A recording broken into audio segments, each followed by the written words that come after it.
मेरे और हम सब के फेवरेट मुंशी प्रेमचंद जी की मानसरोवर एक की कहानी अलगोजा सुनिए।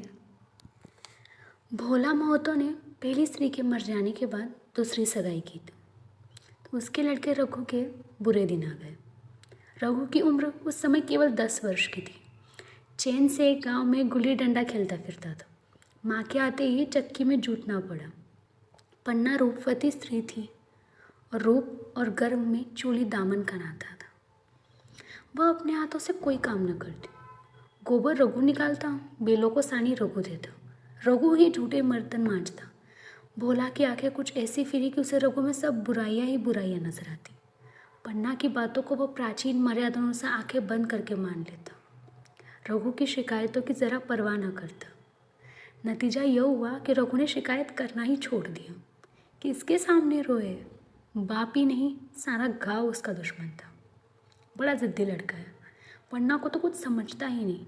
बेचारी उसका दुलार करती है, खिलाती पिलाती है, और वो उसी का फल है। दूसरी औरत होती तो निभा न होता। वह तो कहाँ, पन्ना इतनी सीधी साधी है कि निभा होता जाता है। शिकायतें सब सुनते हैं, निर्बल की फरियाद की कोई नहीं सुनता। रघु का हृदय माँ की ओर से दिन दिन फटता जाता था। यहाँ तक कि 8-60 गुजर गए। एक दिन भोला के नाम भी मृत्यु का संदेश आ पहुंचा। पन्ना के 4 बच्चे थे, 3 बेटे और 1 बेटी। इतना बड़ खर्च और कमाने वाला कोई नहीं। रघु अब क्यों बात पूछने लगा? यह मानी हुई बात थी। अपनी स्त्री लाएगा और अलग रहेगा, स्त्री आकर और भी आग लगाएगी। पन्ना को चारों ओर अंधेरा ही दिखाई देता था। पर कुछ भी हो, वह रघु की आश्रित बनकर घर में रहेगी। जिस घर में उसने राज किया उसमें अब लोड़ी न बनेगी। जिस लोड़े को अपना गुलाम समझा उसका मुंह न ताकेगी। वह सुंदर थी, अवस्था भी कुछ ऐसी ज़्यादा न थी। जवानी अपनी पूरी बहार पर थी। क्या वह कोई दूसरा घर नहीं कर सकती? यही न होगा, लोग हंसेंगे। भला से उसकी बिरादरी में क्या ऐसा होता नहीं? ब्राह्मण ठाकुर थोड़ी ही है थी कि नाक कट जाएगी। यह तो उन्हीं ऊंची जाति में होता है। घर में चाहे जो कुछ करो, बाहर पर्दा ढका रखो। वह तो संसार को दिखाकर दूसरा घर कर सकती है। फिर वह रघु को दबेल बनकर क्यों रहे? भोला को मरे 1 महीना गुजर चुका था। संध्या हो गई थी। पन्ना इसी चिंता में पड़ी हुई थी कि सहसा उसे ख्याल आया, लड़के घर में नहीं है। यह बेलों के लौटने की बेला है। कहीं कोई लड़का उनके नीचे ना आ जाए। अब द्वार पर कौन है जो उनकी देखभाल करेगा? रघु को मेरे लड़के फूटी आंखों नहीं बात है। कभी हंसकर नहीं बोलता।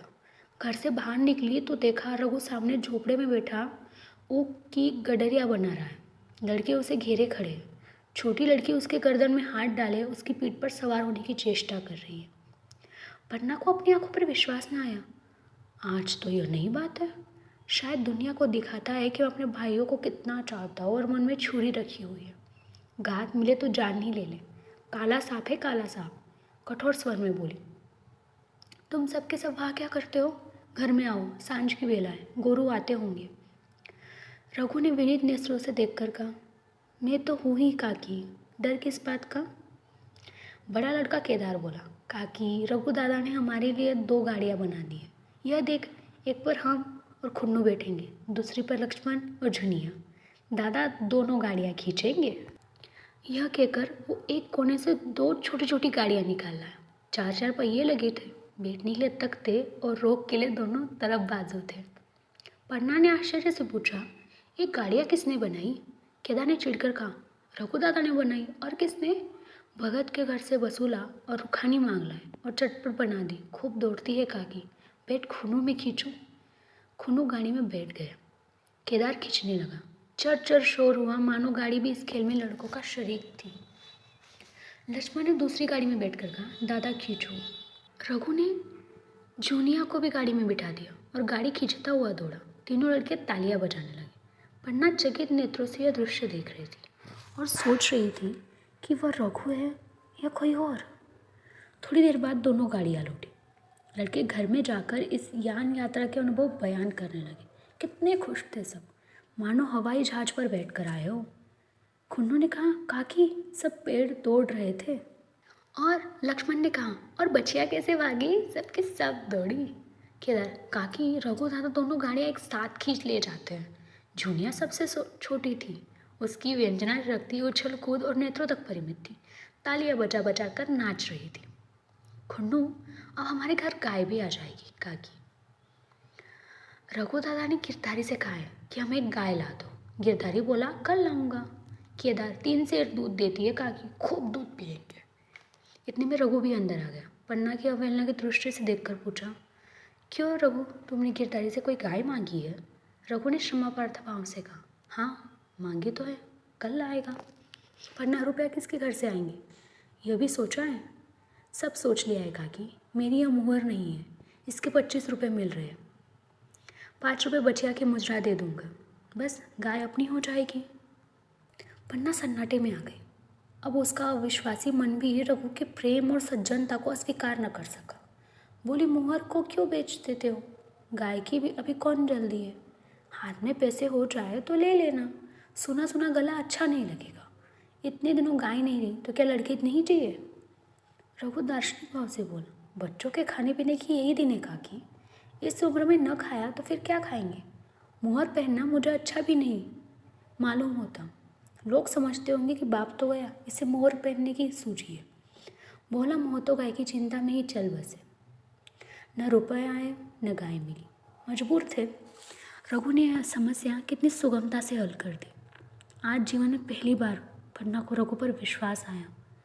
बोली, जब गहना ही बेचना है तो अपनी मोहर क्यों बेचोगे? मेरी हसूली ले लेना। नहीं काकी, वह तुम्हारे गले में बहुत अच्छी लगती है। मर्दों को क्या मोहर पहने या ना पहने? पन्ना, चल मैं बूढ़ी हुई, अब हसूली पहनकर क्या करना है? तो अभी लड़का है, तेरा गला अच्छा ना लगेगा। रघु मुस्कुराकर बोला, तुम अभी कैसे बूढ़ी हो गई? गांव में है कौन तुम्हारे बराबर? रघु की सरल आलोचना ने पन्ना को लज्जित कर दिया। उसके रूखे मुरझाए मुख पर प्रसन्नता से लाली दौड़ गई। और ऐसे ही 5 साल गुजर गए। रघु का सा मेहनती ईमानदार बात का धनी दूसरा किसान गांव में न था। पन्ना की इच्छा के बिना कोई काम न करता। उसकी उम्र अब 23 की हो गई थी। पन्ना बार बार कहती, भैया बहू को विदा कर लाओ। कब तक नहर में पड़ी रहेगी? सब लोग मुझे को बदनाम करते हैं, यही बहू को नहीं आने देती। मगर रघु टाल देता था। कहता है कि अभी जल्दी क्या है, उसे अपनी स्त्री के रंग ढंग का कुछ परिचय दूसरों से मिल चुका था। ऐसी औरत को घर में लाकर वह अपनी शांति में बाधा नहीं डालना चाहता था। आखिर एक दिन पन्ना ने जिद करके कहा, तो तुम न लाओगे? कह दिया कि अभी कोई जल्दी नहीं। तुम्हारे लिए जल्दी न होगी, मेरे लिए तो है। मैं आज आदमी भेजती हूँ। पछताओगे काकी, उसका मिजाज अच्छा नहीं है। तुम्हारी बला से जब मैं उससे बोलूँगी ही नहीं तो क्या आवाज़ है? लड़की रोटियां तो बना लेगी, मुझसे भीतर बाहर का सारा काम नहीं होता। मैं आज बुला लेती हूँ। बुलाना चाहती हो बुला लो, मगर फिर यह ना कहना कि यह मेहरिया तो ठीक नहीं करता, उसका गुलाम हो गया है। न कहूँगी, जाकर 2 साड़ियाँ और मिठाई ले आ। तीसरे दिन मुलिया मीके से आ गई। दरवाजे पर नगाड़े बजे, शहनाइयों की मधुर ध्वनि आकाश से गूंजने लगी। मुँह दिखावे की रस्म अदा हुई। वह इस मरुभूमि में निर्मल जलधारा थी। ये हुआ रंग था, बड़ी बड़ी नोकीली पलके, कपालों पर हल्की सूखी आंखों में प्रबल आकर्षण। रघु उसे देखते ही मंत्रमुग्ध हो गया। प्रातःकाल पानी का घड़ा लेकर चलती, तब उसका गेहुआ रंग प्रभात की सुनहरी किरणों से कुंदन हो जाता। मानो उषा अपनी सारी सुगंध, सारा विकास उन्माद लिए मुस्कुराती चली जाती हूँ। मुलिया मेके से ही जली भुनी आई थी। मेरा शोर छाती फाड़कर काम करे और पन्ना रानी बनी बैठी रहे, उसके लड़े रईसजादे बने घूमे। मुलिया से यह बर्दाश्त न होता। वह किसी की गुलामी न करेगी। अपने लड़के तो अपने ही होते हैं, नहीं भाई किसके होते हैं? जब तक पर नहीं निकलते रघु को घिरे हुए हैं। जो ही जरा सयाने हुए पर झाड़ कर निकल जाएंगे, बात भी न पूछेंगे। एक दिन उसने रघु से कहा, तुम्हें इस तरह गुलामी करनी हो तो करो, मुझसे न होगी। रघु ने कहा, तो फिर क्या करूं? तू ही बता। लड़के तो अभी घर का काम करने के लायक भी नहीं है। मूलिया, लड़के रावत के हैं, कुछ तुम्हारे नहीं है। यही पन्ना है जो तुम्हें दाने दाने को तरसाती थी। सब सुन चुकी हूँ। मैं लोंडी बनकर न रहूँगी। रुपए पैसे का मुझे हिसाब नहीं मिलता। न जाने तुम क्या लाते हो और क्या करती है। तुम समझते हो रुपए घर में ही तो है, मगर देख लेना तुम जो 1 फुट की कौड़ी में न मिले। रघु, रुपए पैसे तेरे हाथ में दे रहे लोगों, दुनिया क्या कहेगी यह तो सोच। दुनिया जो चाहे कहे, दुनिया के हाथ तो बिकी नहीं हूँ, देख लेना। भांड लेपकर हाथ काला ही रहेगा, फिर तुम अपने भाइयों के लिए मरो, मैं क्यों मरूं? रघु ने कुछ जवाब नहीं दिया। उसे जिस बात का भय था वह इतनी जल्दी से रह पड़ी। अब अगर उसने बहुत तत्थो भत्तो किया तो साल 6 महीने और काम चलेगी। बस आगे यह डोंगा चलना नज़र नहीं आता। बकरे की माँ कब तक खैर मनाएगी। एक दिन पन्ना ने महू का सुखावन डाला। बरसात शुरू हो गई थी। बखार में अनाज गीला हो रहा था। मूलिया से बोली, बहू जरा देखती रहना, मैं तालाब से नहा आऊँ। मूलिया ने लापरवाही से कहा, मुझे नींद आ रही है, तुम बैठ कर देखो, एक दिन न नहाओगी तो क्या होगा। पन्ना ने साड़ी उतार कर रख दी, नहाने ने गई। मूलिया का बार खाली गया। कई दिन के बाद एक शाम को पन्ना थान रोक कर लौटी। अंधेरा हो गया था। दिन भर की भूखी थी। आशा थी बहू ने रोटी बना रखी होगी, मगर देखा तो यहाँ चूल्हा ठंडा पड़ा हुआ था और बच्चे मारे भूख के तड़प रहे थे। मूलिया से आहिस्ता से पूछा, आज अभी चूल्हा नहीं जला? केदार ने कहा, आज दोपहर को भी चूल्हा नहीं जला काकी, भाभी ने कुछ बनाया ही नहीं। पन्ना, तो तुम लोगों ने खाया क्या? कुछ नहीं, रात की रोटियां थी, खुन्न और लक्ष्मण ने खाई, मैंने सब तो खा लिया। और बहू? केदार, वह पड़ी सो रही है, कुछ नहीं खाया। पन्ना ने उसी वक्त चूल्हा जलाया और खाना बनाने बैठ गई। आटा गूंथती थी और रोती थी, क्या नसीब है, दिन भर खेत में जली, घर आई तो चूल्हे के सामने जलना पड़ा। केदार का 14 साल था। भाभी के रंग ढंग देख कर सारी स्थिति समझ रहा था। बोला, काकी अब तुम्हारे साथ रहना नहीं चाहती। पन्ना ने चौंक कर पूछा, क्या कुछ कहती थी? केदार, कहती कुछ नहीं थी, मगर है उसके मन में यही बात। फिर तुम क्यों नहीं उसे छोड़ देती? जैसे चाहे रहे, हमारा भी भगवान है। पन्ना ने दांतों से जीभ दबाकर कहा, चुप, मेरे सामने ऐसी बात भूलकर भी न करना। रघु तुम्हारा भाई नहीं, तुम्हारा बाप है। मूलिया से कभी बोलोगे तो समझ लेना, जहर खा लूँगी। दशहरे का त्यौहार आया। इस गांव से कोस भर एक पूर्वे में मेला लगता था। गांव के सब लड़के मेला देखने चले। पन्ना भी लड़कों के साथ चलने को तैयार हुई, मगर पैसे कहाँ से आए? कुंजी तो मूलिया के पास थी। रघु ने आकर मूलिया से कहा, लड़के मेले देखने जा रहे हैं, सबको 2-2 पैसे दे दो। मूलिया ने त्योरिया चढ़ाकर कहा, पैसे घर में नहीं है। रघु, अभी तो तिलन बिका था, क्या इतनी जल्दी रुपए उड़ गए? मूलिया, हाँ उड़ गए। रघु, कहाँ उड़ गए? ज़रा सुनो, आज त्योहार के दिन लड़के मेला देखने न जाएंगे। मूलिया, अपनी काकी से कहो पैसे निकाले, गाड़ कर क्या करेगी? खूंटी पर कुंजी लटकी रही थी। रघु ने कुंजी उतारी और चाह के संदूक खोले कि मूलिया ने हाथ पकड़ लिया और बोली, कुंजी मुझे दे दो, नहीं तो ठीक न होगा। खाने पहनने को भी चाहिए, कागज़ किताब को भी चाहिए और सब मेला देखने को भी चाहिए। हमारी कमाई इसलिए नहीं है कि दूसरे का है और मुँह पर ताव दे। पन्ना ने रघु से कहा, भैया पैसे क्या होंगे, लड़के मेला देखने न जाएंगे। रघु ने झिझक कर कहा, मेला देखने क्यों न जाएंगे, सारा गांव जा रहा है, हमारे ये लड़के न जाएंगे।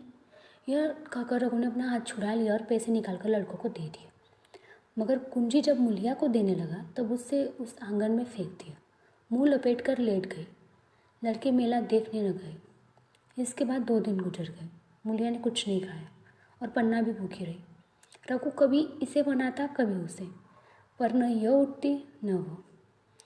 आंखों रघु ने हैरान होकर मूलिया से पूछा, कुछ मुंह से तो कहो, चाहती क्या हो? मूलिया ने धरती को संबोधित करके कहा, मैं कुछ नहीं चाहती, मुझे मेरे घर पहुंचा दो। रघु, अच्छा उठ, बना खा, पहुंचा दूंगा। मूलिया ने रघु की ओर आंखें उठाई। रघु उसकी सूरत देखकर डर गया। वह माधुर्य, मोहकता व लावण्य गायब हो गया था। दांत निकल आए थे, आंखें फट गई थी, नथुने फड़क रहे थे। अंगारे किसी लाल आंखों से देखकर बोली, अच्छा तो काकी ने यह सलाह दी, यह मंत्र पढ़ाया है, तो यहाँ ऐसे कच्चे नहीं हो, तुम दोनों को छाती पर मूंग दलोगे हो किसी फेर में।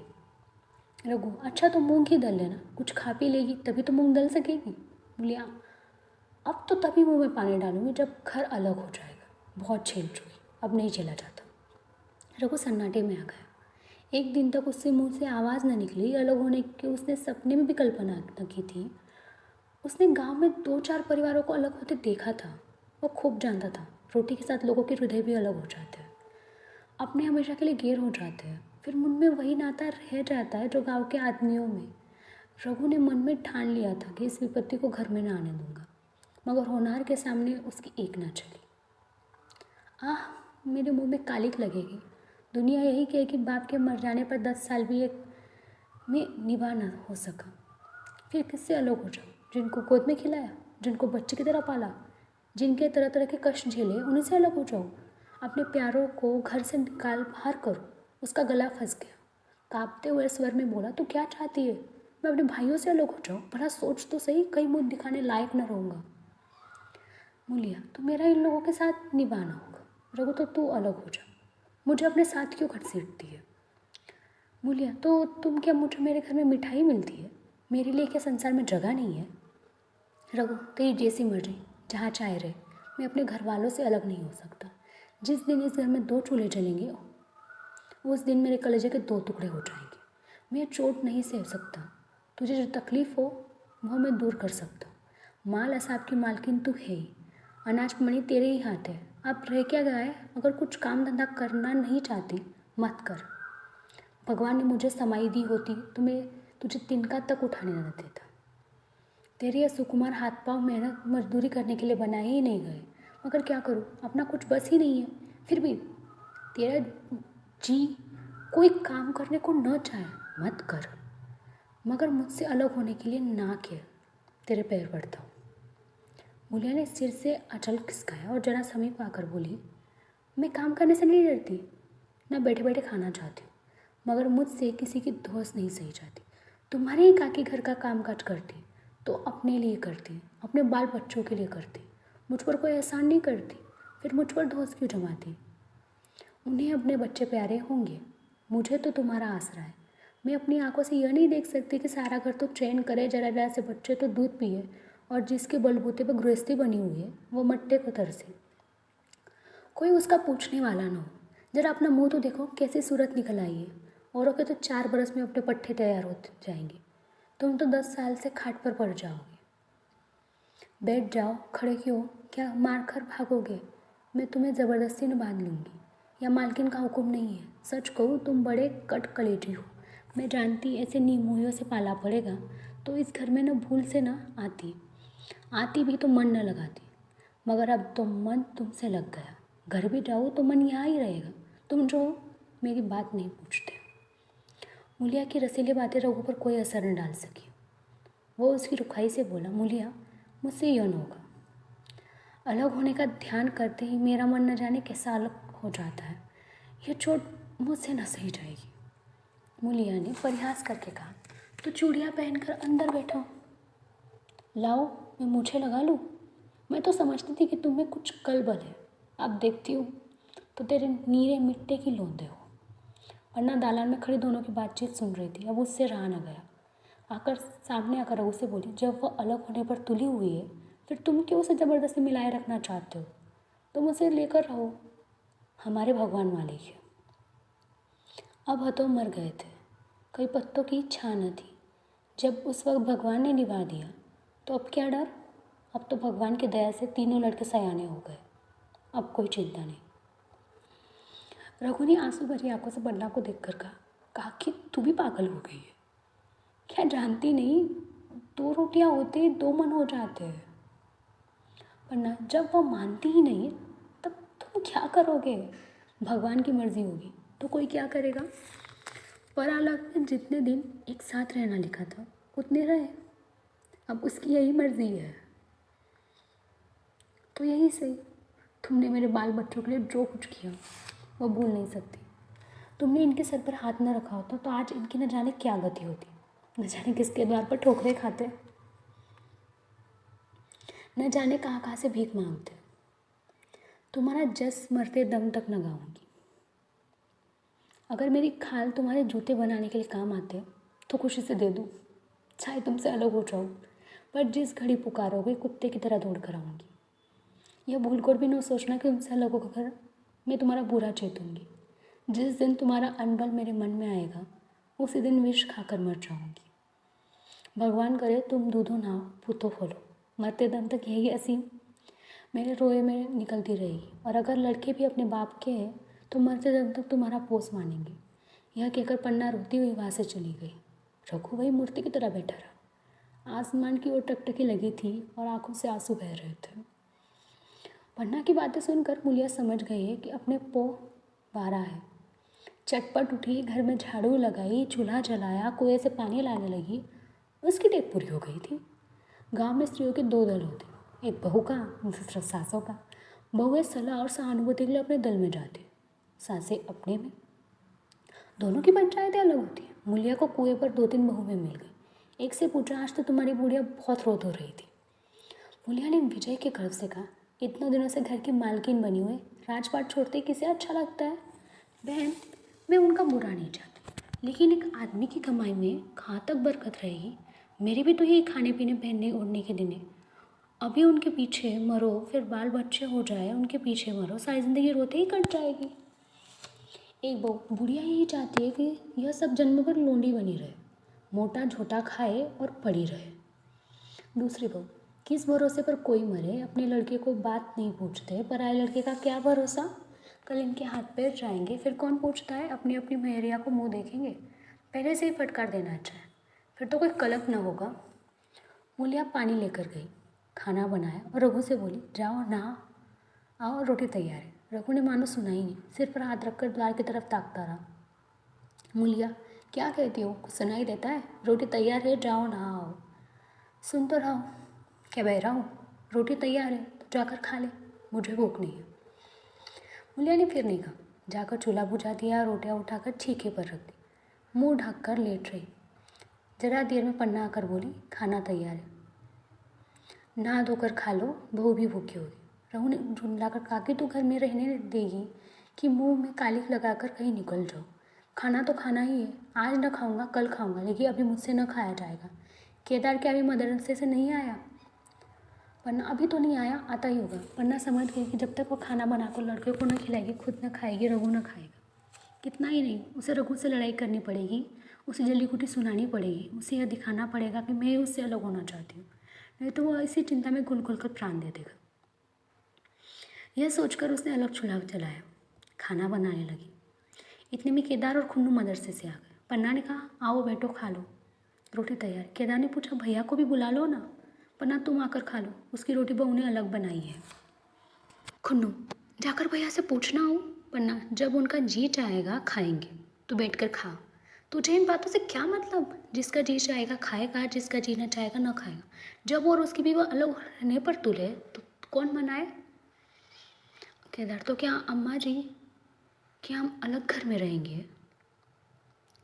पन्ना, उनका जी चाहे एक घर में रहे, जी चाहे आंगन में दीवार डाल ले। खुन्नू ने दरवाजे पर आकर झाँका। सामने फूस की झोपड़ी थी, वही खाट पर पड़ा रघु नारियल पी रहा था। खुन्नू, भैया तो भी नारियल लिए बैठे, वरना जब जी चाहेगा खाएंगे। भैया ने भाभी को डांटा नहीं। मूलिया अपनी कोठरी में पड़ी सुन रही थी, बाहर आकर बोली, भैया ने तो नहीं डांटा, अब तुम आकर डांटो। केदार के चेहरे पर रंग उड़ गया। फिर जवान ने बोली। तीनों लड़कों ने खाना खाया और बाहर निकले। लू लगने लगी थी। आम के बाग में गांव के लड़के लड़कियां हवा से गिरे हुए आम चुन रहे थे। केदार ने कहा, आज हम भी आम चुनने जाएंगे, खूब आम गिर रहे। खुन्नू, दादा जो बैठे हैं। लक्ष्मण, मैं न जाऊँगा, दादा घुड़केंगे खुद, वह तो अब अलग हो गए, तो अब हम इनको कोई मारेगा तब भी दादा न बोलेंगे। केदार, वाह, तब क्यों न बोलेंगे? रघु ने तीनों लड़कों को दरवाजे पर खड़े देखा, पर कुछ बोला नहीं। पहले तो वह घर के बाहर निकलते ही उन्हें डांट देता था, पर आज वह मूर्ति के समान निश्चल बैठा रहा। अब लड़कों को कुछ साहस हुआ, कुछ देर और आगे बढ़े। रघु अब भी न बोला। कैसे बोले वह सोच रहा था। काकी ने लड़कों को खिला पिला दिया, मुझसे पूछा तक नहीं। क्या उसकी आंखों पर भी पर्दा पड़ गया? अगर मैंने लड़कों को पुकारा और वह ना आए तो मैं उनको मारपीट तो ना सकूँगा। मुँह में सब मारे मारे फिरेंगे, कहीं बीमार ना पड़ जाए। उसका दिल मसोल कर रह जाता था, लेकिन मुझसे कुछ नहीं कह सकता था। लड़कों ने देखा यह बिल्कुल नहीं बोलेंगे तो निर्भय होकर चल पड़े। सहसा मूलिया ने आकर कहा, अब तो उठोगे कि अब भी नहीं? जिनके नाम पर फाका कर रहे थे तो उन्होंने मज़े से लड़कों को खिलाया और आप खाया, अब आराम से सो रही है। मोर पिया बात न पूछूं, मोर सुहासिन गाओ, एक बार भी तो मुँह से न फूटा, चलो भैया खा लो। रघु की इस समय मर्मात्मक पीड़ा हो रही थी। मूलिया ने एक कठोर शबनम घाव पर नमक छिड़क दिया। दुखित नेत्रों से देखकर बोला, तेरी जो मर्जी थी वही तो हुआ, अब जा ढोल बजा। मूलिया, नहीं, तुम्हारे लिए थाली परोसे बैठी हूँ। रघु, मुझे चिढ़ा मत, तेरे पीछे मैं भी बदनाम हो रहा हूँ। जब तू किसी की होकर नहीं रहना चाहती तो दूसरे को क्या गरज है जो मेरी खुशामद करे। जाकर काकी से पूछ, लड़के आम चुनने गए, उन्हें पकड़ लाऊं। मूलिया अंगूठा दिखाकर बोली, यह जाता है, तुम्हें 100 बार गरज हो, जाकर पूछो।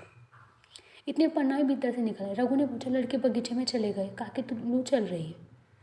पन्ना, अब क्या कोई पूछतर है, बगीचे में जाए, पेड़ पर चढ़े, पानी में डूबे, मैं अकेली क्या क्या करूँ। रघु, जाकर पकड़ लाऊं। पन्ना, जब तुम्हें अपने मन से ही नहीं जाना है तो फिर मैं जाने को क्यों कहूँ। रोकना होता तो रोक ना देते, तुम्हारे सामने ही तो गए होंगे। पन्ना की बात भी न पूरी हुई थी कि रघु ने नारियल कोने में रख दिया और बाग की तरफ चला। रघु लड़कों को लेकर बाग से लौटा तो देखा मूलिया अभी तक झोपड़े में खड़ी है। बोला, तू जाकर खा क्यों नहीं लेती, मुझे तो इस बेला से भूख नहीं है। मूलिया ऐठ कर बोली, हाँ भूख क्यों लगेगी, भाइयों ने खाया और तुम्हारे पेट में पहुँच ही गया होगा। रघु ने दांत पीस कर कहा, मुझे जला मत मूलिया, नहीं अच्छा होगा, खाना नहीं भागा नहीं जाता, एक बेला न खाऊंगा तो मर न जाऊंगा। क्या तू समझती है घर में आज कोई बात हो गई है, तूने घर में चूल्हा नहीं जलाया, मेरे कलेजे में आग लगाई है। मुझे घमंड था कि कुछ हो जाए, मेरे घर में फूट का रोग न आने पाएगा, तो तूने घमंड को चूर कर दिया। पर अब की बात है। मूलिया तिनक कर बोली, सारा मोह छोड़ तू भी खोए, और किसको, मैं तो किसी और को तुम्हारी तरह पिसुरते नहीं देखती। रघु ने ठंडी सांस खींचकर कहा, मूलिया घाव पर नून न छिड़क, तेरे कारण मेरी पीठ में धूल रह गई। मुझे इस गृहस्थी का मोह न होगा तो किसे होगा। मैंने तो इसे मर मर जोड़ा, जिनको गोद में खिलाया वही अब मेरे पट्टेदार होंगे। जिन बच्चों को मैं डांटता था उन्हें आज कड़ी आंखों से भी नहीं देख सकता। मैं उनके भले के लिए कोई बात कहूँ तो दुनिया यही कहेगी कि अपने भाइयों से लूटे लेता है। जहाँ मुझे छोड़ दे, अभी मुझसे कुछ न खाया जाएगा। मूलिया, मैं कसम रखा दूंगी, तुम चुपके से चले चलो। रघु, देख अब भी कुछ नहीं बिगड़ा है, अपना हाथ छोड़ दे। मूलिया, हमारा ही लहू पे जो खाने न उठे। रघु ने कानों पर हाथ रख कर कहा, यह तूने क्या किया मूलिया, मैं तो उठ ही रहा था, चल खा लूँ। नहाने धोने कौन जाए, लेकिन इतनी कह देता हूँ, चाहे 4 की जगह 6 रोटी खा जाऊँ, चाहे तो मुझे घी के मटके में ही डुबा दे, पर यह दाग दिल से न मिटेगा। मूलिया, दाग साफ सब मिट जाएगा, पहले सबको ऐसा ही लगता है, देखते नहीं है उधर कैसे चैन की बंशी बज रही है। वह तो मना ही रही थी किसी तरह से सब अलग हो जाए। अब वह पहले किसी चांदी तो नहीं है, जो कुछ घर में आवे सब गायब। अब क्यों हमारे साथ रहने लगी। रघु ने आज स्वर में कहा, इस बात का तुझे गम है, काकी ने मुझे ऐसी आशा न थी। रघु खाना बैठा है, कोरवेश के घुट सा लगता था, जान पड़ता था रोटियां धुसी उगी थी, दाल पानी से लगती, पानी कंठ के नीचे न उतरता, दूध की तरफ देखा तक नहीं, 2-4 ग्लास खाकर उठ गया जैसे किसी प्रियजन का श्राद्ध का भोज हो। रात का भोजन भी उसने इसी तरह किया। भोजन क्या किया, कसम पूरी की। रात भर उसका चित्त उद्विग्न रहा। एक अज्ञात शंका उसके मन पर छाई हुई थी, जैसे भोला महतो द्वार पर बैठा रो रहा हो। वह कई बार चौंक कर उठा, ऐसा जान पड़ा भोला उसकी ओर तिरस्कार की आंखों से देख रहा है। वह दोनों जून भोजन करता था, पर जैसे शत्रु के घर। भोला की शोकमग्न मूर्ति आंखों से न उतरते थे। रात को उसे नींद न आती। वह गांव में निकलता तो इस तरह मुँह चुराए, जिसे झुकाए मानो गौ हत्या की हो। 5 साल गुजर गए। रघु अब 2 लड़का का बाप था। आंगन में दीवारें खिंच गई थी, खेतों में मेंढी डाल दी गई थी और बेल बछिए बांट लिए गए थे। केदार की उम्र अब 19 की हो गई थी। उसे पढ़ना छोड़ दिया था और खेती का काम करता था। खुंडू गाय चराता था। केवल लक्ष्मण अब तक मदरसे जाता था। पन्ना और मूलिया दोनों एक दूसरे की सूरत से जलती थी। मूलिया के दोनों लड़के बदुआ पन्ना के ही पास जाते थे। वही उन्हें उपटन मलती, वही काजल लगाती, वही गोद में लिए फिरती, मगर मूलिया के मुँह से अनुग्रह का एक शब्द न निकलता। न पन्ना ही इसकी इच्छुक थी। वह जो कुछ करती निर्व्याज भाव से करती थी। उसके 2 लड़के अब कमाऊ हो गए थे। लड़की खाना पका लेती थी, वो खुद ऊपर का कामकाज कर लेती। इसके विरुद्ध रघु अपने घर में अकेला वह भी दुर्बल, अशक्त, जवानी में बूढ़ा। अभी आयु 30 वर्ष से अधिक न थी, लेकिन बाल खिचड़ी हो गए थे, कमर भी झुक चली थी, खांसी से जीर्ण कर रखा था। देखकर दया आती थी। और खेती पसीने की वस्तु है। खेती की जैसी सेवा होनी चाहिए वो उससे न हो पाती। फिर अच्छी फसल कहाँ से आती? कुछ ऋण भी हो गया था। वह चिंता और भी मारे डालती थी। चाहिए तो यह था कि अब उसे कुछ आराम मिलता। इतने दिनों में निरंतर परिश्रम के बाद सिर का बोझ कुछ हल्का होता। लेकिन मूलिया की स्वार्थपरता और दूरदर्शिता के लहराती हुई खेती उजाड़ती। अगर सब एक साथ रहते तब वह तक पेंशन पा जाता। मजे में द्वार पर बैठा हुआ नारियल पीता। भाई काम करते, वह सलाह देता, महतो बना फिरता। कहीं किसी के झगड़े चुकाता, कहीं साधु संतों की सेवा करता। अब अवसर हाथ से निकल गया। अब तो चिंता भार दिन दिन बढ़ जाता था। आखिर उसे धीमा धीमा ज्वर रहने लगा। हृदय शूल, चिंता, कड़ा परिश्रम और अभाव का यही पुरस्कार है। पहले कुछ परवाह न की, समझा आप ही आप अच्छा हो जाएगा। मगर कमज़ोरी बढ़ने लगी तो दवा की फिक्र हुई। जिसने जो बता दिया खा लिया। डॉक्टरों और वेदों के पास जाने की सामर्थ्य कहाँ? और सामर्थ्य तो होती भी तो रुपए खर्च देने के लिए सिवा और नतीजा ही क्या था? जीर्ण ज्वर की औषधि आराम और पुष्टिकारक भोजन होता है। न वह वसंत मालती का सेवन कर सकता था और न आराम से बैठकर बलवर्धक भोजन कर सकता था।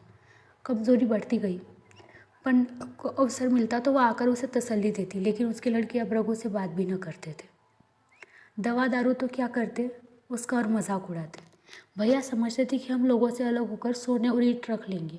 भाभी समझते थे सोने से लज जाऊंगी। अब देखिए कौन पूछता है। सिसक सिसक न मरे तो कह देना। बहुत हाय हाय भी अच्छी नहीं होती। आदमी इतना काम करे जितना हो सके, यह नहीं कि रुपए के लिए जान दे दे। पढ़ना कहती, रघु बेचारे का कौन दोष है? केदार कहता, चल मैं खूब समझता हूँ। भैया की जगह मैं होता तो डंडे से बात करता। मजाक थी कि औरत यो जिद करती। यह सब भैया की चाल थी, सब सदी बदी बात थी। आखिर एक दिन रघु टिमटिमाता हुआ जीवन दीपक बुझ गया। मौत ने सारी चिंताओं का अंत कर दिया। अंत समय उसे केदार को बुलाया था, पर केदार को ऊख में पानी देना था। डरा कहीं दवा के लिए न भेज दे, बहाना बना दिया। मूलिया का जीवन अंधकारमय हो गया। जिस भूमि पर उसने मनसूबों की दीवार खड़ी की थी वह नीचे से खिसक गई थी। जिस खूंटे के बल पर वो उछल रही थी वह उखड़ गया था। गाँव वालों ने कहना शुरू किया, ईश्वर ने कैसा तत्काल दंड दिया। बेचारी मारे लाद के अपने दोनों बच्चों को लिए रोया करती। गांव में किसी को मुंह दिखाने का साहस न होता। प्रत्येक प्राणी उससे यह कहता हुआ मालूम होता था, मारे घमंड के धरती पर पाँव न रखती थी। आखिर सजा मिल गई कि नहीं? अब इस घर में कैसे निर्वाह होगा? वह किसके सहारे रहेगी? किसके बल पर खेती होगी? बेचारा रघु बीमार था, दुर्बल था, पर जब तक जीता रहा अपना काम करता रहा। मारे कमजोरी के कभी कभी सिर पकड़कर बैठ जाता, जरा ठूम लेता, फिर हाथ चलाने लगता। सारी खेती तहस नहस हो रही थी, उसे कौन संभालेगा? अनाज की डांठें खलिहान में पड़ी थी, ऊख अलग सूख रही थी। वह अकेली क्या क्या करेगी? फिर सिंचाई अकेले आदमी का तो काम नहीं। 3-3 मजदूरों को कहाँ से लाए? गांव के मजदूर थे ही कितने? आदमी के लिए खींचातानी हो रही थी, क्या करे क्या ना करे। इस तरह 13 दिन बीत गए। क्रियाक्रम से छुट्टी मिली। दूसरे ही दिन सवेरे मूलिया ने दोनों बालकों को गोद में उठाया और अनाज मांडने चली। खलिहान में पहुंचकर उसने एक को तो पेड़ के नीचे घास के नरम बिस्तर पर सुला दिया और दूसरे को वही बैठा कर अनाज मांडने लगी। बैलों को हाँकती थी, रोती थी। क्या इसलिए भगवान ने उसको जन्म दिया था? देखते देखते क्या वे क्या हो गया। इन्हीं दिनों पिछले साल भी अनाज मांडा गया था। वह रघु के लिए लोटे में शरबत और मटर की घोंगी लेकर आई थी।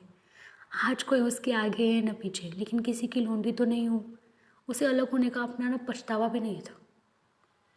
एकाएक छोटे बच्चे का रोना सुनकर उसे उधर ताका तो बड़ा लड़का उसे चुमकार कर कह रहा था, भैया चुप रहो चुप रहो। धीरे धीरे उसके मुंह पर हाथ फेरता और चुप कराने के लिए बिलकता था। जब बच्चा किसी तरह न चुप हुआ तो वह खुद उसके पास लेट गया और उसे छाती से लगाकर प्यार करने लगा। मगर जब यह प्रयत्न भी सफल न हो तो वह रोने लगा। उसी समय पन्ना दौड़ी आई और छोटे बालक को गोद में उठाकर प्यार करती हुई बोली, लड़कों को मुझे क्यों नहीं देती आई बहू? हाय हाय, बेचारा धरती पर पड़ा लौट रहा है। जब मैं मर जाऊँ तो जो चाहे करना, अभी तो जीती हूँ। अलग हो जाने से बच्चे तो नहीं अलग हो गए। मूलिया ने कहा, तुम्हें भी तो छुट्टी नहीं थी अम्मा, क्या करती? पन्ना, तो तुझे यहाँ आने की ऐसी क्या जल्दी थी? डांट मार न जाती, 3-3 लड़के तो है, किस दिन काम आएंगे? केदार तो कल ही मारने को कह रहा था, पर मैंने कहा पहले ऊख में पानी दे, फिर आज मारना। मंडाई के तो 10 दिन के बाद भी हो सकती। ऊख की सिंचाई न हो तो सूख जाएगी। कल से पानी चढ़ा हुआ है, परसों तक खेत पूर जाएगा, तब मंडाई हो जाएगी। तुझे विश्वास न आएगा, जब से भैया मरे हैं केदार को बड़ी चिंता हो गई है। दिन में 100 बार पूछता है, भाभी बहुत रोती तो नहीं है, देख लड़के भूखे तो नहीं है। कोई लड़का रोता है तो दौड़ आता है, देख अम्मा क्या हुआ, बच्चा क्यों रोता है।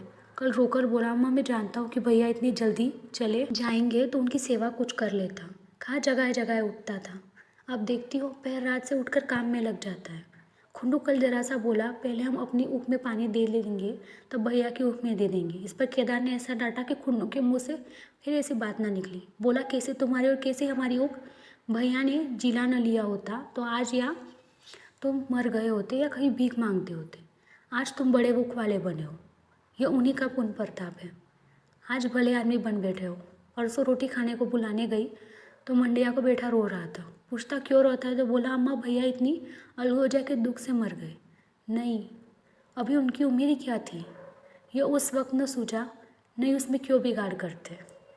यह कहकर पन्ना ने मूलिया को संकेतपूर्ण दृष्टि से देखकर कहा, तुम्हें वो अलग न रहने देता बहू।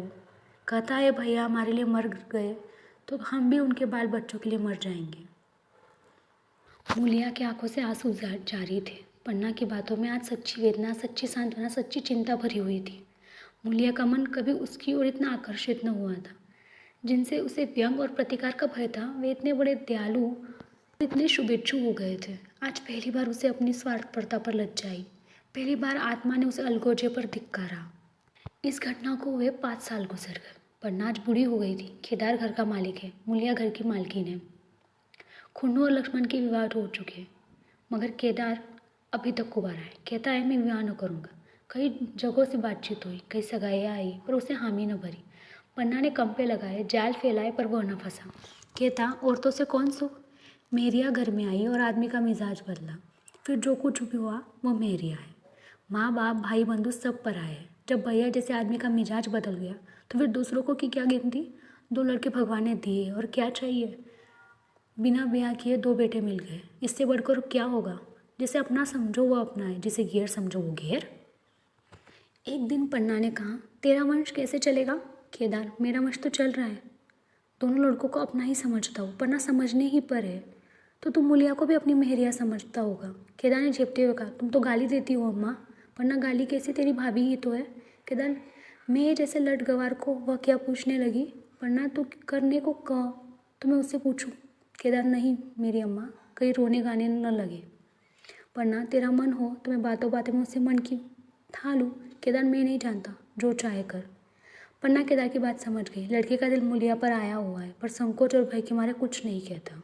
उसी दिन उसने मूलिया से कहा, क्या करूँ वो, मन की लालसा मन में ही रह जाती है। केदार का भी घर भी बस जाता तो मैं निश्चिंत हो जाती। मूलिया, वह तो करने को ही नहीं कहते। पन्ना कहता है, ऐसी औरत मिले जो घर में मेल से रहे तो कर लो।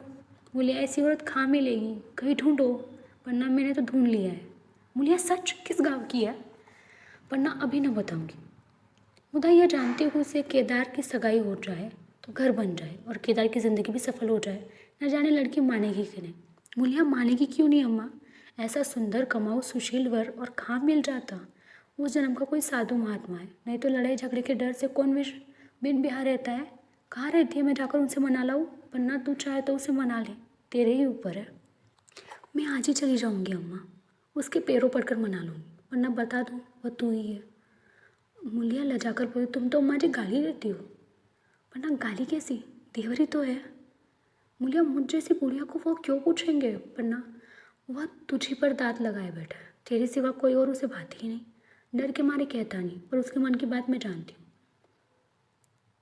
वैधव्य के शोक से मुरझाया मूलिया का पीत बदन कमल की भांति अरुण हो उठा। 10 वर्षों में जो कुछ खोया था वह इसी क्षण में मानो प्याज के साथ मिल गया। वही लावण्य, वही विकास, वही आकर्षण, वही लोच। इसी के साथ अलगोजिया की कहानी यहीं पे समाप्त होती है। पर कुछ सवाल मन में अभी भी है। इतना इस कहानी से एक चीज़ तो समझ में आती है कि कुछ अच्छे कर्म भी थे जो मूलिया के हिस्से लौट कर आए। रघु ने अपने भाई बहनों को कुछ इस तरह बड़ा किया था कि उन्होंने आगे जाके मूलिया को संभाल लिया। उसके बच्चों को भी अपना लिया। पर कहीं ना कहीं मन में कुछ सवाल भी है, क्या अलगोजा सच में सही होता है? अगर हाँ तो कमेंट्स में बताइए, और अगर नहीं तो वो भी कमेंट्स में बताइए। इसी के साथ मिलते हैं मानसरोवर की एक नई कहानी के साथ। तब तक के लिए धन्यवाद।